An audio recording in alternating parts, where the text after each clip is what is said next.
All right, it's the Double G show here after a pretty, would you call this fight historic just because of the stakes involved?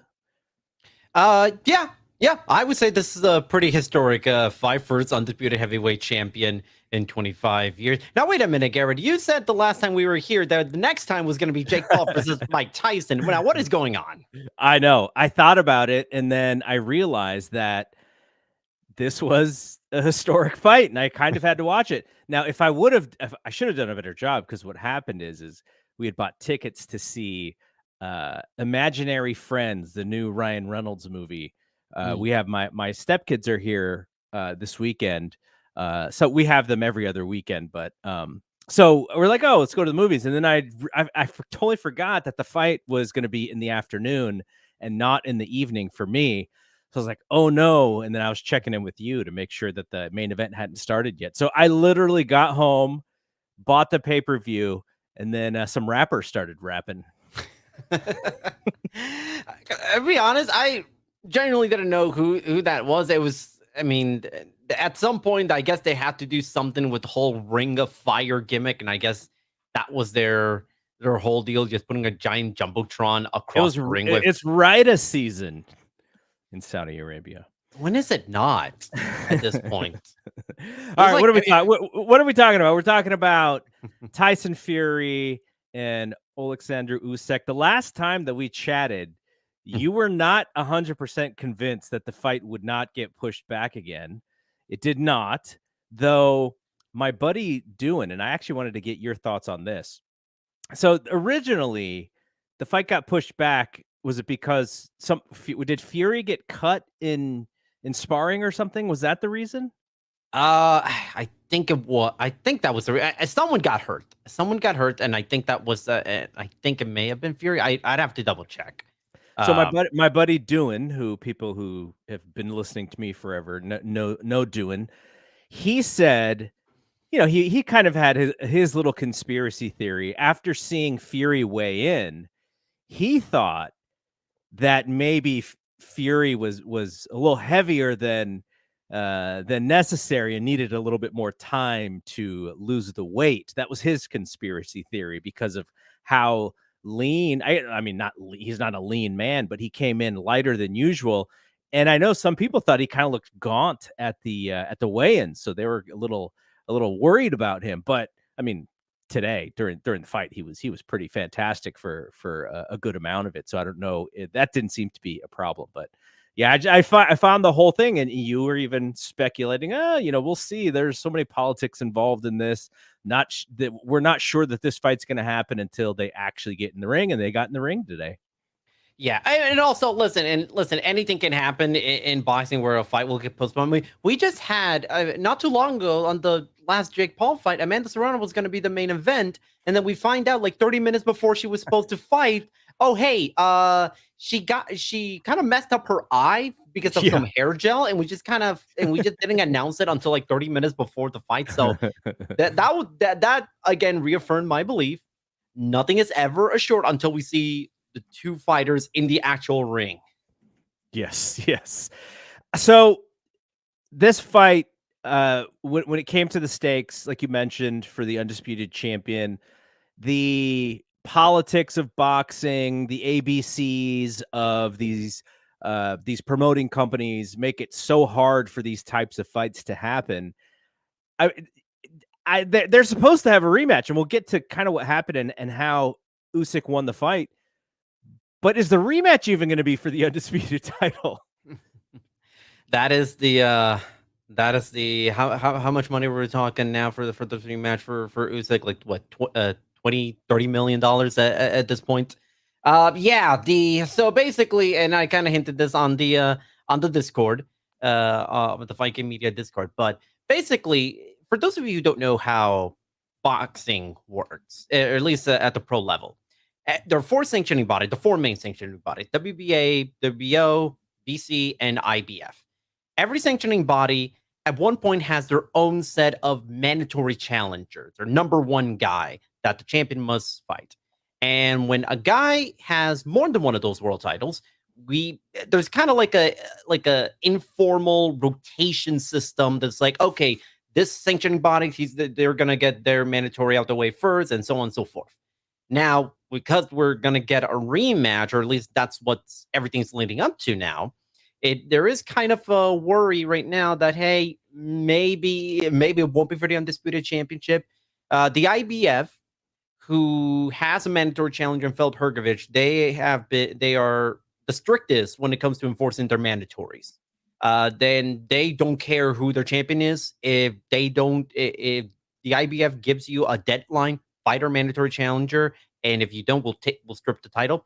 They've done it to Canelo Alvarez. They've done it to Terrence Crawford, and not that long ago. So they got no problem stripping Hergovich of the title. Also depends, maybe if Usyk's team can negotiate with Hergovich, saying, "Listen, you'll get your shot.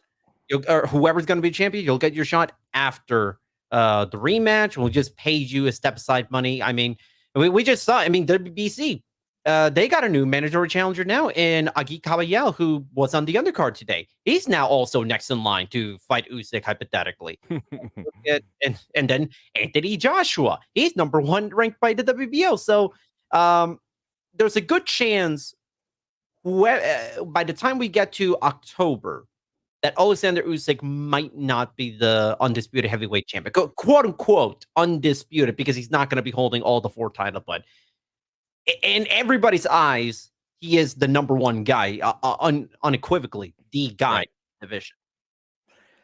All right, so this fight begins, and I thought Fury looked a little indecisive. Maybe he looked a little defensive. Like he's a fantastic for a man of his size. He moves around the ring fantastically well, and even more impressive, I think, is he understands where he is inside the ring, which we saw during the knockdown in the 9th round. Like, I think if he doesn't understand how long he is, where the ropes are, he may have hit the canvas and not gotten back up because he was reeling so hard.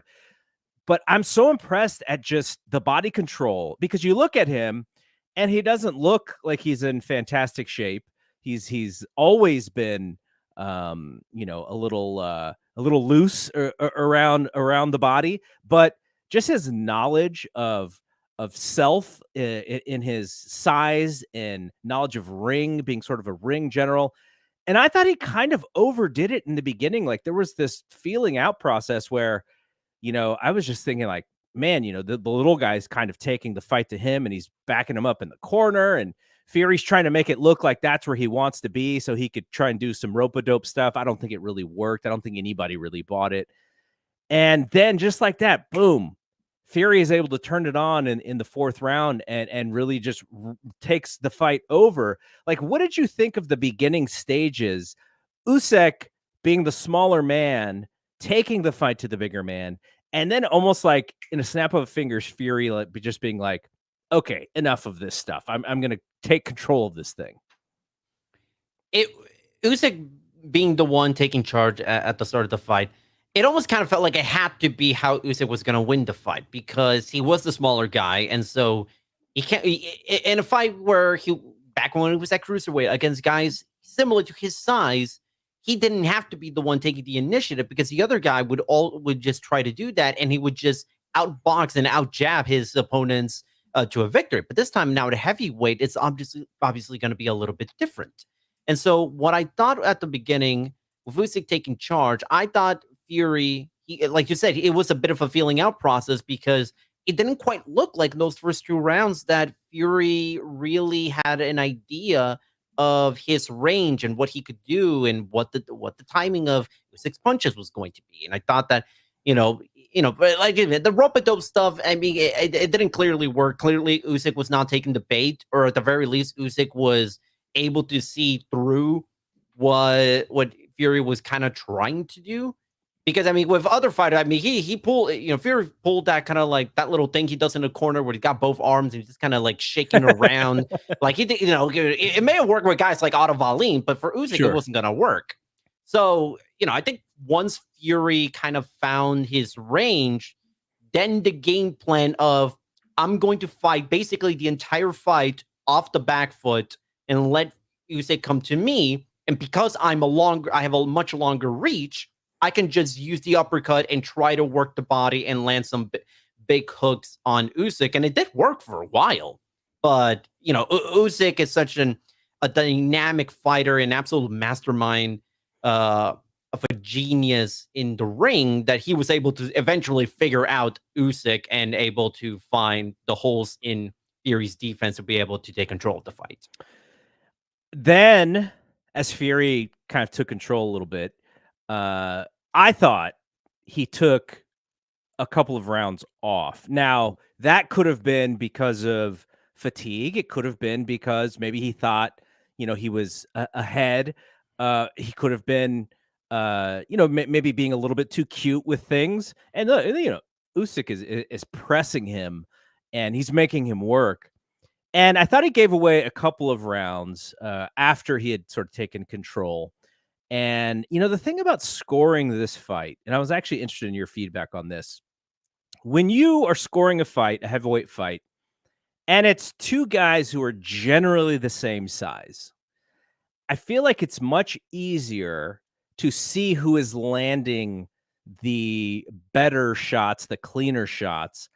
But when you're watching two guys of just severe size difference, when you see Usyk land to the head, it's just much more impressive than Fury punching down and, throwing those body shots, because he was landing tons of body shots, which you had said in the Discord earlier that, if there is one weakness in Usyk's game, it is taking those body shots.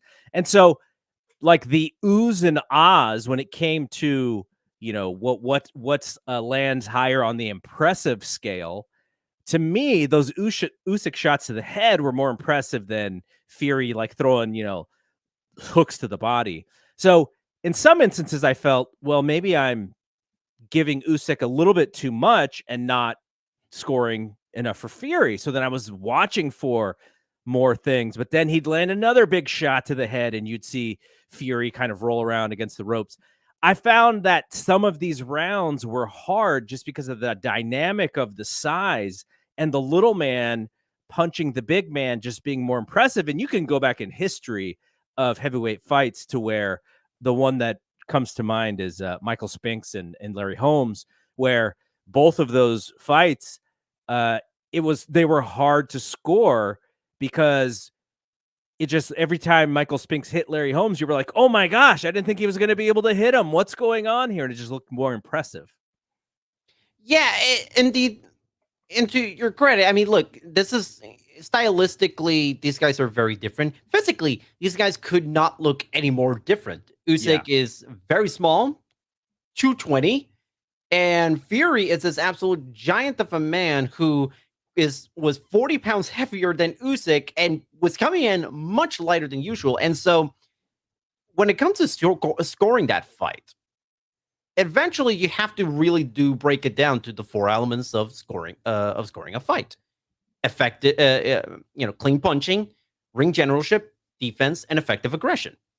And Usyk was ticking off those boxes more so than Fury, because if you'll notice, even more so during the middle portion when Fury was winning the fight, you did kind of, at least for me, it felt like Fury, he wasn't so much as taking control of the fight. He was more so doing a better job reacting to Usyk trying to be the one putting forth the aggression. Usyk was the one pushing the action forward, or at least trying to, but it wasn't doing a good job. And so Fury was able to land the cleaner shots. He was able to effectively create better opportunities and sort of, in a sense, take control of the fight by letting the other guy think he's trying to take control of the fight.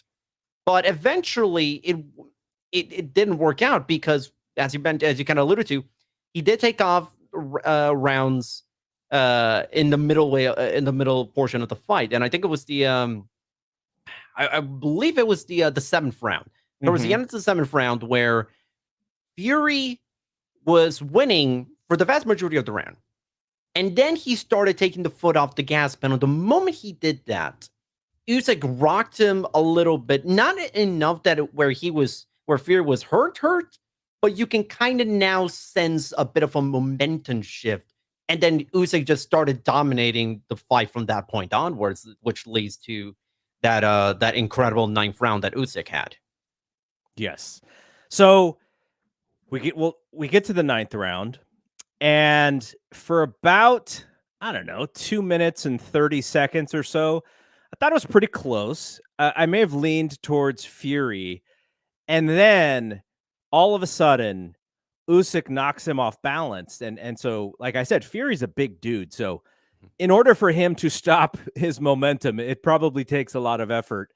And so Usyk continued to press him and knocked him off balance even more.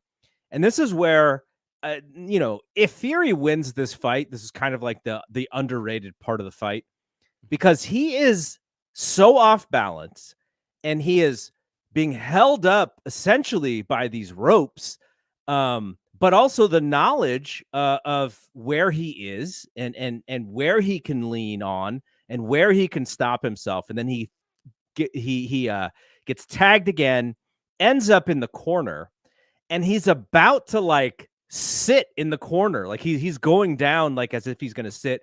Referee first he waved his hands, and I was like, oh my gosh, is he waving this fight off? But no, I thought the same thing too. I thought that he was actually about to stop the fight. yes, but no, he just calls the knockdown to stop Usyk from coming forward. And so Fury is able to get up. You hear the count. He's able to answer. And then the bell essentially saves him.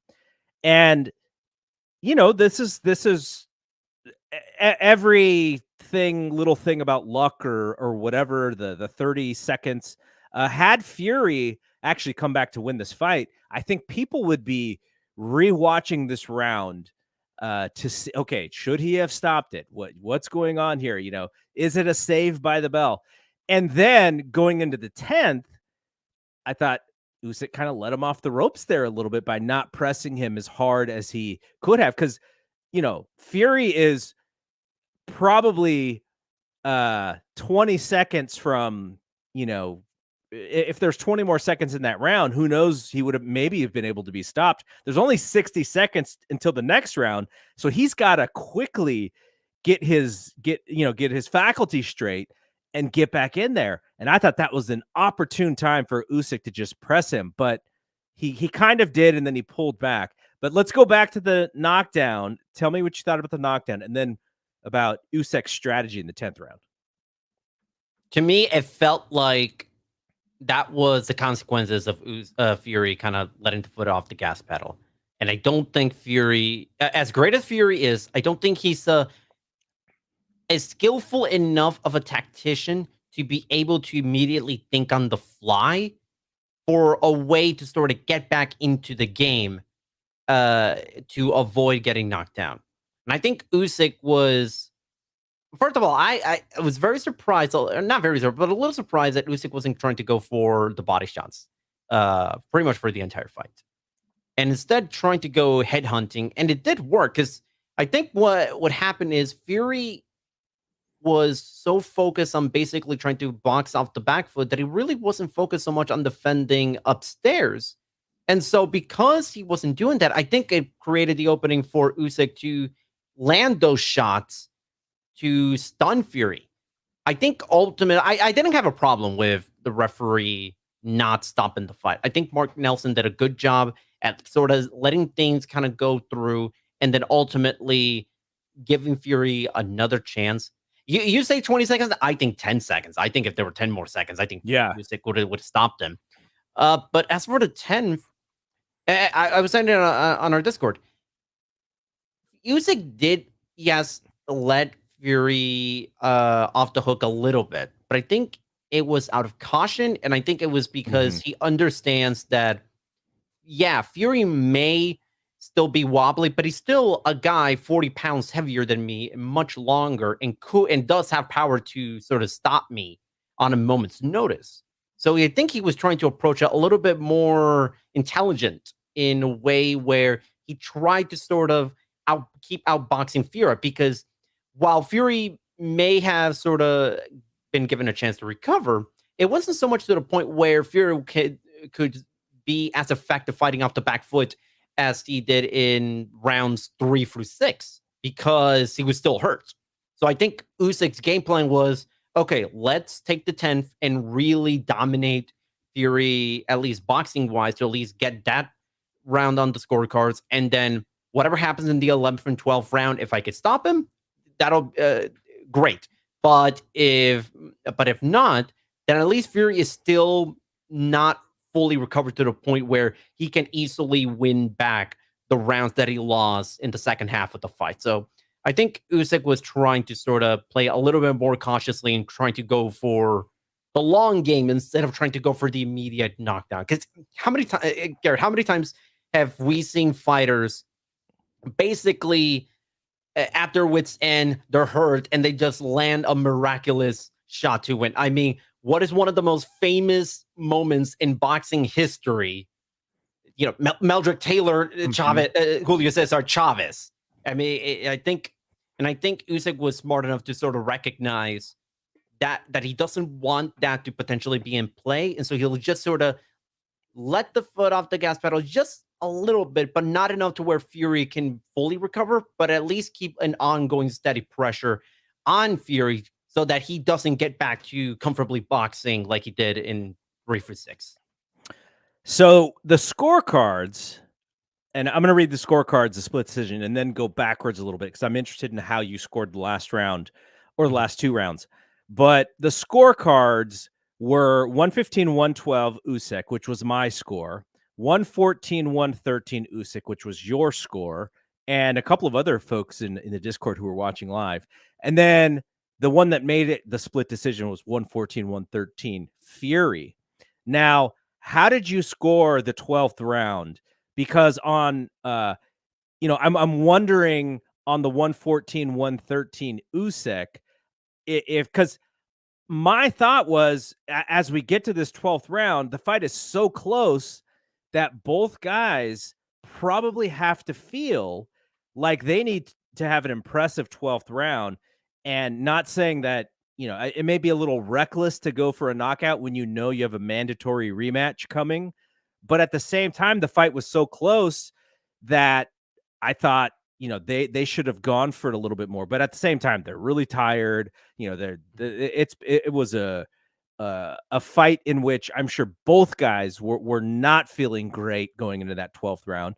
But at the same time, because I heard Fury after the fight was like, well, I thought I was winning, and if someone had told me that I needed to knock him down to win the fight, I would have done it, which is I hate that excuse the most. Yeah. Because as we've seen in the history of this game, nobody knows what the scorecards are. They're all secret. They're not announcing them. If they announce them, then maybe you have a point. But because they're not telling you, you have to go into that 12th round thinking, I probably need to knock him down to decisively win. And of course, that excuse is always there for him was, I just thought I was going to win. Yeah, okay. So working a little bit even before that, I scored the 11 for Usyk, and I thought that Usyk would just did a little bit better, and I think Fury was still just on the cusp of fully recovering, but still not quite there. The 12th round was a complete toss-up. You could have scored it for anybody. I ultimately gave it to Fury because I thought Fury was just a little bit better I thought his shots were just a tiny bit better looking, a bit cleaner, a bit stronger than Usyk. Fury was and there were some sequences where I think Fury was able to avoid trouble pretty well given the state that he was in. I thought that he kind of started to not fight off the back foot as much as he previously did, and just started to attack a little bit more in the ring. The opening sequence of that 12th round was, just Fury basically bear hugging Usyk for the majority of the first 30 seconds. So I think I kind of gave that, and not only that, he was basically when they were clinching. Fury was landing more shots; he was landing more to the body. So I think Yeah. so I kind of gave that 12 to Fury, but that one was like extremely close. I wouldn't have had any issue with with anyone scoring it for Usyk. Which all you know, I have all the official scorecards. All three judges actually gave the final round to Fury, Okay. and Okay. yeah, and for the 11th, they two of the three judges scored it for Usyk.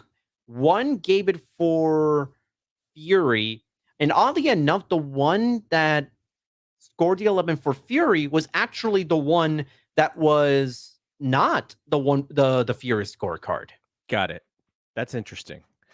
Yeah, when you're because we're sort of tracking the scores, and Nick Mahmoud, who was in the Discord with us, he had it very early. Like he had almost every round for Fury early, and I was and the way that I saw it, I had every round for Usyk until the fourth. Now I think a lot of people gave Fury the third.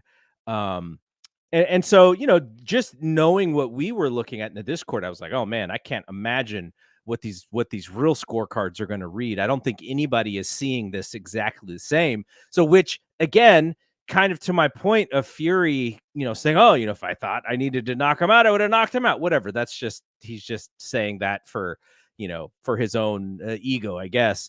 But does having an automatic rematch on the Fury side work in his favor to where, hey, no matter what happens, this fight is close. If I win, I win. If I don't, I don't. But I have the automatic rematch. Now, if I go out there in the 11th and 12th and Usyk puts me on my ass again, then I just look like I'm not anywhere near this guy. And so I wonder if that played into sort of the strategy as he went into those last couple rounds.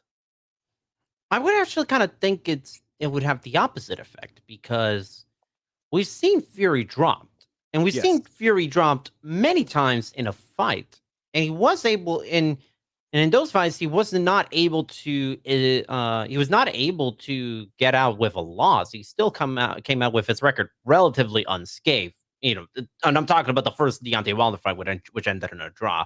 Mhm. So I genuinely think that Fury did believe he did do enough in the early going. And listen, I know there were a couple of rounds that were swing rounds. You could kind of make the argument for one the other. I thought personally most of the rounds were somewhat clear cut. You can kind of know who scored. I mean, rounds, round one was for Usyk, 3 for 6 was for Fury, in my opinion, and then 7 through 10 was all Usyk, including the knockdown.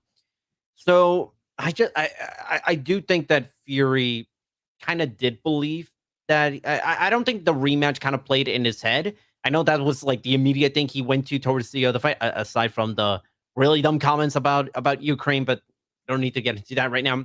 Um, so no, I think that you know Fury was in this. Okay, I've been dropped, I've been there, done that. I still believe I won the majority of the rounds Mhm. just because I was landing the better shot and boxing better than my opponent, because that's kind of what happened with the first Deontay Wilder fight. Not for a fact that Fury was dropped a million times in that fight. He outboxed Deontay every single round that he didn't get dropped. Yeah, yeah. What did you think of uh who was the announcer? The It was lead play-by-play? Todd Grisham. Todd Grisham. Uh Todd Grisham tried to get a couple wrestling references in there. I heard an Undertaker reference in the play-by-play. My Oh my yeah. my, bu- my buddy doing again, just give he had a tweet something like, we have this historic fight. We haven't had an undisputed champion in a while, and Todd Grisham's doing play-by-play. He thought that was like, The guy that called ECW on Sci-Fi is the one announcing the next undisputed heavyweight championship fight. I mean, all the money that they're paying for these fights, we they can't pay Jim Lampley to come do these fights. So the way Lampley now kind of explains about a potential return to announcement. So he has a deal, quote unquote, with an online streaming service, online pay-per-view streaming service, pay-per-view.com. So he's got a Okay. deal. This has got a deal with them. So basically, it's like, hey, if someone wants to pay me to announce them, sure, but I want pay-per-view.com's blessing and permission to do it. Otherwise, I'm not doing it. Which just personally, I don't know how much Jim Lampla's going to pay. It can't be that much to where the zone Pay-per-view can't can't give him pay-per-view.com. good on a good deal. Pay-per-view.com is essentially the online wing of on demand, right? I think so. And Yeah, on demand is going bye-bye next year. So yeah, pay-per-view.com is essentially going to be the only thing that they have. if I remember correctly from what Dave Meltzer was saying, they're gonna stay on, I think, for like either the halfway point of 2025 or the end of 2025. So yeah, so I mean, I'm curious sort of what happens with Jim afterwards. I mean, now in this weird kind of period where, PBC is kind of off to like a weird start with Amazon Prime. I don't know if how much we're gonna see of PBC in 2025, or what's gonna happen with Top Rank, because their deal with ESPN, it's gonna that thing's not expiring in the way future. It's only got a couple of years left, I believe. So it's still interesting seeing that Jim Lampley is technically, like, he's not announcing fights per se. He's just doing stuff for What is he doing pay-per-view.com. anything? I haven't heard his voice in forever. God, I don't Oh my gosh. know. I don't think he's even. Do you know that Jim is 75 years old? God. You know what's Wow. amazing? I don't even remember. realize that. I don't even remember. But before pay-per-view.com, Jim Lampley was contracted to do play-by-play for Triller. Yeah. For I Triller think so. Boxing. And the first fight was supposed to be Teofimo Lopez versus George Kambosos before Triller Boxing kind of went up in flames before they even have their first proper boxing show. So Jim never actually did a show for them. Yeah. I guess he's writing his autobiography, which is kind of interesting. I would buy that. I'm definitely buying that whenever it comes out. I grew up with Jim's voice calling fights on HBO, so I'm gonna get it too. So the split decision scores, we both scored the way that we scored the fights fit right in there. Is there a Tyson Fury? I haven't seen any of the online discourse, but is there a sentiment of Tyson Fury fans who think that he won this fight? Honestly, I have not seen anybody make the argument that Tyson Fury won the fight. In fact, some people actually have a problem with the 114, 113 scorecard for Usyk, because they don't think that Fury didn't even win 6 rounds in this fight. This is kind of one of those rare occasions where there is online, there's a almost unanimous consensus thought in a very, very close fight, the right man won, which is very rare to see. So after the fight, they both talked about the rematch. Fury basically said, yes, October. I want to do it. They asked Usyk, and I don't even think it's not even Usyk's call, right? It's Fury's call.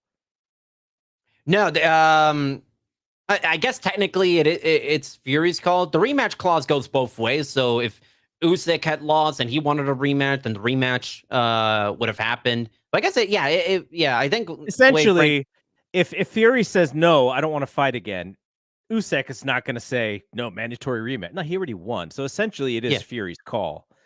Right. So I mean, I think it's in the best interest of the sport for it to happen again. I think they definitely. This wasn't one of those fights where I'm sure anybody was bummed out about having to pay for it. I don't know about you watching the full 7 hours. I don't know how many people of those were there to do that, but as a, I only saw one fight and I loved it. I thought it was really good. So I think it is in, the best interest for them to come back. Now, coming back, I think I'm very like I'm not wondering about what each guy does. I think if you're wondering about who's gonna maybe not be the most responsible, you're probably worried a little bit more about Fury than you are about Usyk. In the months until they do the fight again, it is probably in Fury's best interest to do it sooner than later. He is the older fighter, but do you sense that anything would change, or would we see a similar fight? And you know, it could go the same way. The only thing that I was thinking of is there were some moments where I wonder if Fury saw that he had hurt Usyk, but because he was fighting this sort of counter style, like you were saying, on his back foot, he did not come forward to maybe do more damage. And I wonder if that would be something that he would change about his game plan, is to follow up a little bit more. But other than that, like, I mean, these guys are both fantastic boxers, and I imagine the rematch will be razor close as well. Yeah, I think this all the answer to this question kind of all boils down to sort of what Tyson looked like yesterday, because he came in the lightest he's ever been since the Otto fight, which was 5 years ago. And now, like, obviously now looking with the fight, the benefit is the with the benefit of hindsight, we now kind of have a clear picture as to the why, which is, Fury was going to be moving around, was going to be moving on his back foot. Obviously, the heavier you are, the harder that's going to be, and the more it's going to wear down on you. And I thought that that might not have been the best game plan. And even yesterday, I was saying I didn't fully agree with Tyson in this weight cut, Mhm. because one of Tyson Fury's strength is that he is such a big guy, but he's so agile and so mobile and such in a fantastic boxer, is that he can smother you and still sort of out hit you at the same time. But now, when it comes to the rematch, now I'm wondering if Usyk is going to go for that tactic again, maybe come in a little bit heavier this time to try to wear down Usyk, the part of the problem with Fury's plan of fighting off the back foot is that it ultimately, while yes, Usyk was out of range in some sequences, there was almost never a moment in the fight where Usyk didn't have room to operate. And I think that's the trap that a lot of fighters kind of sometimes fall into when they're fighting Usyk, is that when you give Usyk an opportunity, even for just a small moment, to sort of let him operate his game plan, he's almost untouchable, because you're now officially fighting his fight, and there's probably no better fighter in the world right now that can do that better than Oleksandr Usyk. So I think now for the rematch, I think Fury is going to make this like a real phone booth type of battle. We're just going to keep smothering Usyk, like not let him have a chance to even breathe for most of the fight. As we move on towards late spring, early summer, we talked about coming back and chatting after the Tyson and Jake Paul fight, not because it's a fight like today, just because of the craziness and the hype and the overall availability with Netflix being involved. I wanted to kind of change gears.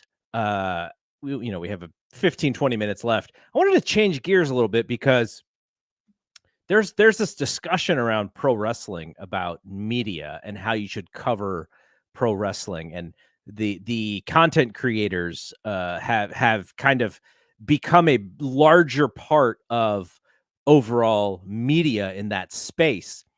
And I was thinking about, from the boxing end. Now, I've been credentialed at Andre Ward's Sakio Bika. Um, that was interesting in that it was a Bay Area fight. It was in Oakland. There wasn't a ton of national media. There were sports writers that I had recognized, but it wasn't like this giant. It was more of a localized kind of Andre Andre is a great fighter, but he's not like the craziest, most popular fighter out there. It was kind of a small thing. I didn't sense that there was any nonsense. Andre's a straight shooter. I don't imagine he's not the kind of guy who's going to bring crazies to the event. But I know you've also been media at these boxing events. What is your overall take on the boxing media and where things are right now? It is kind of an interesting spot right now because, well, as we kind of now much in the same vein as in pro wrestling, where a lot of media is now gravitating now closer to content creators and less so about traditional media and traditional journalism. Mm-hmm. Ultimately, I think that it's now, and I think this is starting, and I don't think this is just a pro wrestling and a boxing thing. I think this is just entire media thing where people now are less so uh pulled in with the news, but more so the reaction and the opinions of these people who cover these news and these sports and everything in between. And and during my time covering boxing, I can't tell you how many times where I sat in a room full of, or in an area full of media, and like half of them, they're not actual journalists, they're just guys and with YouTube channels who Mm-hmm. just got in, and they're just, they either like they know the fighter, like they have like a real bias towards like a certain fighter, and to try to pull in favorites and get in and everything. It you know there's only like a handful of like real top-notch actual quality journalists out there in boxing. And I think part of the problem is that covering boxing is really not a high paying job. Mm-hmm. There's like a handful of people in the world right now that can cover boxing on a full-time basis and actually just live off of the Jake Donovan, who is maybe the best boxing journalist in the world right now. I mean, I don't know if his work at Ring Magazine is his full time job now, but for a long time, covering boxing, that wasn't even his full time job. He was doing this alongside doing other journalist work, Mm-hmm. and ultimately, the space has kind of now allowed themselves with like these bombastic people who just try to be able to make money out of creating content that isn't necessarily traditional media that you and I would try to consume. It's Mm-hmm. more so opinions, it's more so hot takes, it's more so like Right. trying to be the Stephen A of the sport and kind of putting my own spin about it. And there's a lot of like, guys with YouTube channels who I'm not gonna name, but have very, very low opinions of, just because, they try to represent themselves as like being part of the media and being journalists when all they're doing is like almost the complete opposite of what a journalist should be. But to the greater point, I think boxing is kind of trending to a weird little direction because of the fact that obviously now we have all these fights taking place in Saudi Arabia, Yeah. and now you're seeing like all these journalists, like, for lack of a better phrase, kind of like kissing up to the Saudis, constantly, or pro, pulling out the proverbial red carpet, and Mm-hmm. referring to him as His Excellency all the time. And it's it's a little bit weird because you're not, as a journalist, that's not really the kind of conduct you should try to It's strive such for. a it's such an interesting thing because I know, like, you'll hear it in NBA conversation where a reporter will call, instead, let's say Steve Kerr, say you're interviewing Steve Kerr post game, they just lost, and you'll hear reporters call him coach. Mhm. And that is a little weird because his name is Steve Kerr. He's not your coach. like like it is a way to kind of maybe try and cut the tension a little bit. If you're maybe the Warriors lost, or maybe you have a question that's going to be a little harder hitting, and so you use the term coach, And that one, Deion Sanders had a similar thing because he refused to acknowledge a reporter who didn't refer to him as Coach Sanders or Coach Prime. Coach Prime. Yeah, so that whole thing is a song and dance. And, the Warriors, they have a guy who, if a goofball somehow got a press credential and asked a goofy question, they have a senior vice president of communications named Raymond Ritter, who would probably physically remove that person himself from, from the press conference. And you don't see that as much in some of these other sports, like, covering a UFC event. I was talking to Dave Meltzer the other day. The UFC event, somebody got a question in about getting branded by the name of Donald Cerrone on them, or there was another one about the I forget the guy's name. The fighter, he threw his cup into the crowd, and somebody caught the cup Oh and was yeah, like, "How can I get this signed? Dana, can you help me get this signed?" And so yeah. that kind of stuff is goofy. And if there was somebody who really wanted to keep that press conference kind of in line and serious, they would boot them out. But at the same time, Dana White is talking about this power slap and how the online minutes of viewership is actually important, and people need to pay attention to this because this thing is going crazy. And if you actually had real media there, I'm not saying that they didn't. The UFC has real media, but Dana White wants to be able to spew that kind of nonsense to make it look as if this power slap thing is on anybody's radar, and it's not.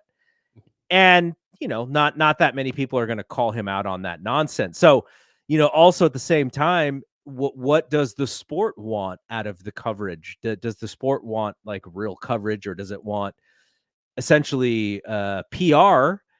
Probably wants PR to an extent, but I just find that kind of thing very interesting. And it leaned over into WWE's press conference the other day, where the young reporter asked a real question and was like essentially shamed online and by WWE's own PR staff at the same time. So I find this whole thing super interesting. And that there is a process to get a press release, or to get a press credential for WWE. It's really hard. Like, it's not, Mhm. you know, I got one, and I'm sure it's because I was able to put the Wrestling Observer on there. I wasn't able to go, but you know, imagine being a budding journalist. Imagine being Carlos Toro Media, and you're trying to work with WWE to get a press credential. And okay, what is your website? How many views? What's your YouTube channel? How many followers? If you're not like this heavy hitting, Twitter guy, like, so they're studying all of these things as well. Like, to what's their benefit to having you cover when it comes to providing them coverage? Like, this is a part of all of that. Yeah, and I echo Dave's sentiment when he was talking not too long ago. When you're there in these press conferences, you're there as media. It's not your job to throw these softball questions and essentially do the PR work for them. You're there to ask tough questions, and you're not necessarily tough questions, but you're there to ask good questions. Right? Mhm. There's always that time and place for tough questions, hard hitting journalism, and all that. Obviously, press conference might not always be the place to do it, but you're not Yeah, there to and to give. your point, on the other side, if you're only there to ask provocative questions so that you can become the provocative question Mhm. asker, that is on the other end. You don't want that. You don't that's in it for the wrong reasons as well. But go Mhm. ahead. Yeah, and so and to what you just said, I've said it in a couple of press conferences, especially during COVID, where I'm not going to name the reporter, but the story, but basically what happened was, this is a funny little story. Basically, it was for Jamal Charlo, Mhm. and this reporter basically asked about, I think, that Charlo was recently vacationing in Mexico. I think that was what happened. And basically, they're trying to goad Charlo into trying to get him to call out Canelo. And Charlo just immediately stopped the reporter right there, like, don't do that. Don't you? I know what you're doing. No, I'm not. We're not going to play that game. And so it's now there's certain aspects where even asking these provocative questions, it's like you're also doing the exact opposite effect for trying to be good media, which is now you're just further incentivizing these companies to sort of not bring in any media that would bring in any type of quote unquote what they would deem controversial question, or question they don't want necessarily asked in a press event like that.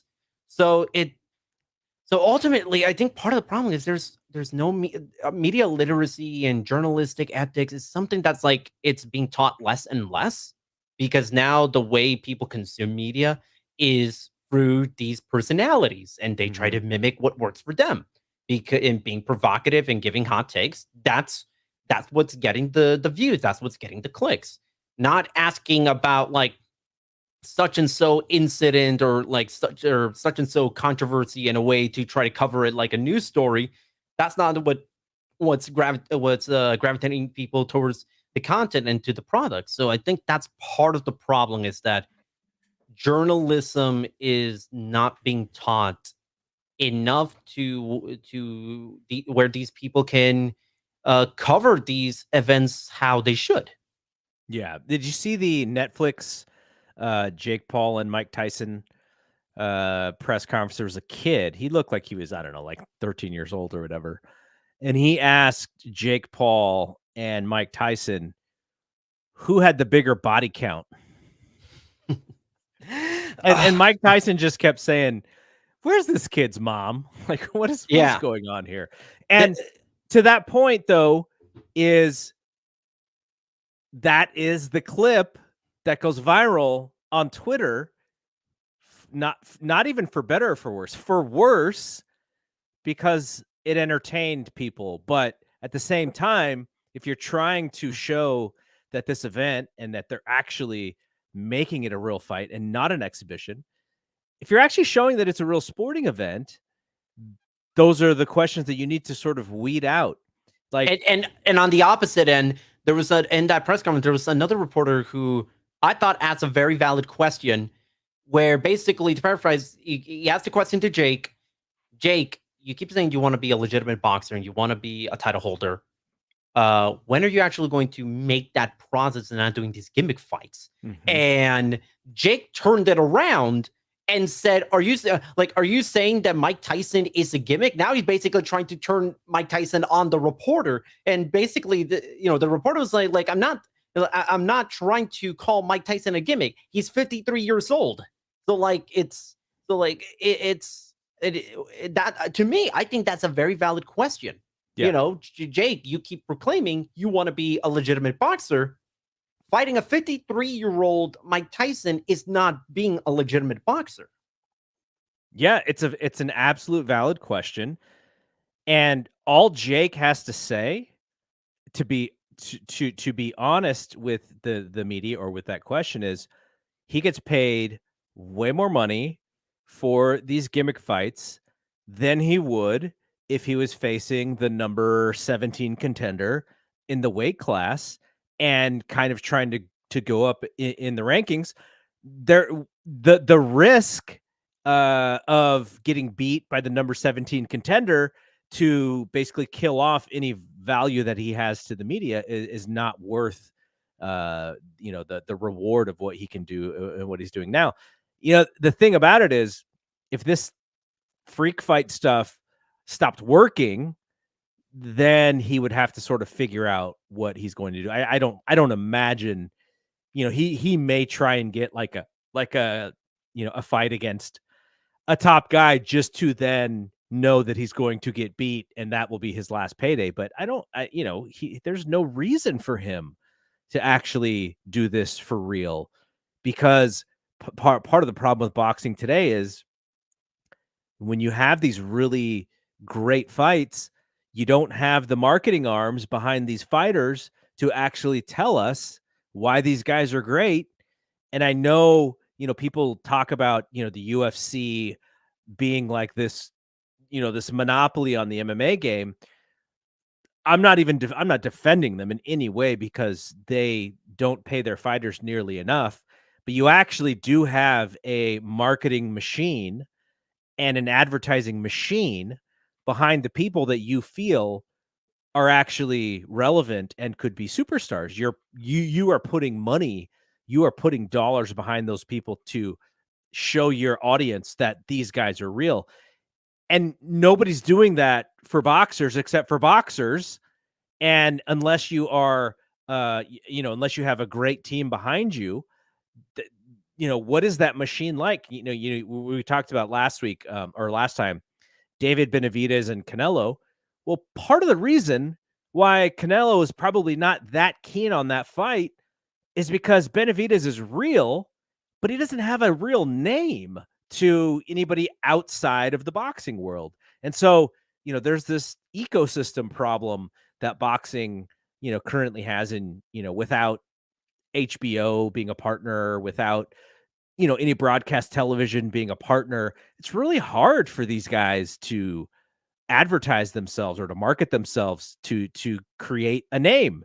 And thus we have freak fights for guys who have created that name elsewhere and can utilize that whatever fame is left in a boxing ring. I mean, why do you think Nate Diaz and Jorge Masvidal are doing boxing fights? It's because there is money in there, but they have the name recognition because of their time in UFC. So they This is can. why UFC usually will get a cut from this stuff, is because they're like, look, we are the ones who actually spent the dollars to help market you guys. You guys can't then go somewhere else and not give us a cut. Though I don't think the UFC is involved in this thing at all. No, I don't.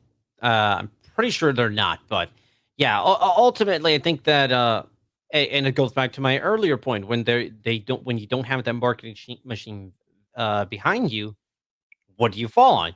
You observe what has been getting click and what has been getting followers, and it's these fake personalities with the hot takes and being controversial on purpose.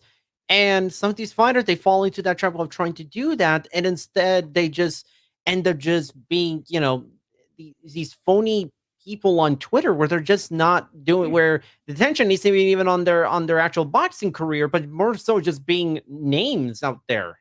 Then the boxing, in a sense, kind of takes a backseat to it. Yeah, and then you go overboard with that stuff, and what happens with Ryan Garcia could happen as well. And we've seen that happen just in celebrity in general. All right. Is there what is kind of on your radar for the next couple months here? Okay, so obviously we have the Jake Paul Mike Tyson fight. Don't really care about that fight, but the co-main event, Amanda Serrano versus Katie Taylor, great fight right there. We got more info on the undercard. H2O Sil versus Floyd Schofield, which are two very good lightweight prospects. That is a genuinely great fight because you have two unbeaten prospects, and in the United States, you don't really get to see those types of fights all too often. I'm not really super paying much attention to this other fight on the undercard, but it's just another freak fight. Julio Cesar Chavez Jr. versus Darren Till, of all people, and it's weird. I actually don't have any faith in Chavez winning that fight. Darren Till's not even a giant MMA name. He's just No. I guess he's a recognizable name if you followed MMA. Yeah, I when was the last time we've seen Darren Till fight in the UFC in any meaningful fight? It's been years. So anyway, that's all. That's part of the Jake Paul fight. Next week, Josh Taylor versus Jack Catterall. Very interesting fight. The rematch from their undisputed 140 pound fight from a couple of years ago, where everyone thought Jack Catterall was robbed, rightfully so, in my opinion. So they'll having a rematch at 140. The next big Saudi Arabia card is going to be on June 1st, which is headlined by Deontay Wilder versus Zhilei Zhang as part of that legally distinct Survivor Series thing that Eddie Hearn and Frank Warren are doing. Undercard is actually really solid. Philip Hergovich versus Daniel Dubois, two heavyweight contenders on the cusp of trying to move up to become the first guy up in challenging the winner of Fury Usyk 2. Raymond Ford, who just had one of the best performances in recent memory in winning his featherweight title. Trying to think of what else. I mean, as far as giant fights, I mean, also, Gervonta Davis and Frank Martin on June 15th. And you mentioned David Benavidez. He's the co-main on that one. That's the next PBC on Prime Video show. So there's quite a lot of fights coming up and almost on a weekly basis now. Are you going to follow Olympic boxing come August? Oh yeah, absolutely, definitely. There's the Olympic boxing. I know obviously has had a lot of issues with the between the IOC and boxing's global amateur governing body with the whole corruption scandal and the risk of boxing potentially not even being in the Olympics because of all the issues that's going. But yeah, I mean, there's a lot of interesting names already out coming into the Olympics. A couple of names that quite frankly I thought should have been for the U.S. Olympic team. They got cut out. That another. If you thought pro boxing politics is bad, amateur boxing politics is just as bad. But yeah, I mean, yeah, it's gonna be interesting. I mean, Olympics are a real good way of finding out who's gonna be the next guy. And some of these guys, even when they don't medal, they get signed and they get a giant push into the pros. I mean, Usyk, Olympic champion. Look what he got a massive push very early on in his career. And I guess if you subscribe to Peacock, you're probably going to be able to watch just about anything and everything you want. So that might be the way to watch all the boxing. Because when they do the normal, the broadcast network stuff, the boxing, if the United States is not involved in a lot of the big fights, you don't even see it. So Peacock is going to be the way to go, I think. All right. So thank you for doing this. I appreciate it. I like the fact that we've done a couple of shows bringing boxing back to Fight Game Media, and we'll do as much as we can. So, Carlos, where can people find you? Well, you can find me on Twitter at Carlos Toro Media. I've been a little bit more active because a lot of good fights that has been really capturing my my attention as of late. I mean, the Naoya Inoue fight as recently Did you wake up at like 2:00 in the morning or whenever that one was on? So that was my original plan. I ended up actually. So it's funny. I woke up and I had the first fight kind of like in my head, in bed on my phone with my headphones on, and then I just immediately went back to sleep. And I got back up like right before Inoue stepped into the ring, so I was able to catch that. And what I ultimately did is I kind of watched the card in reverse, where I spent the rest of the morning watching like from the co-main to the second fight to the fight before that, which I thought it was a really really good card from Japan. If you guys are fans of Japanese boxing, I actually would recommend this. I think the full show is still on ESPN Plus, so it's definitely was a really nice I think it was like a 3.5 hour show with culminating with Naoya Inoue with another like unbelievable performance against Luis Neri. He actually went down in that fight, didn't he? Yeah, very first round.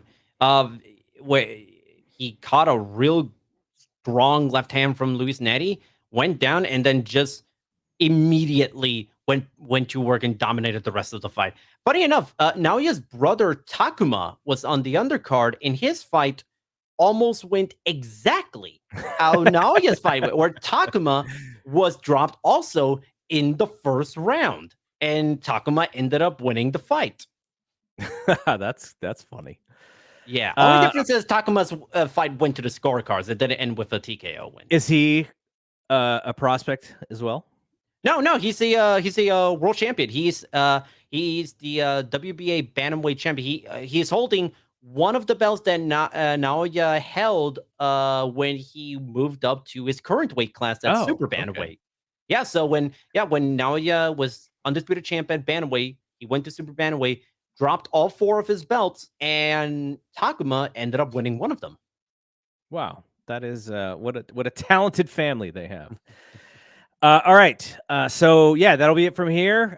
Carlos and I will be back whenever the next fight is. What we think is in July, but who knows? Maybe we'll be inspired to come back before that. So for Carlos Toro, I am Double G. We will see you when we see you. Peace out.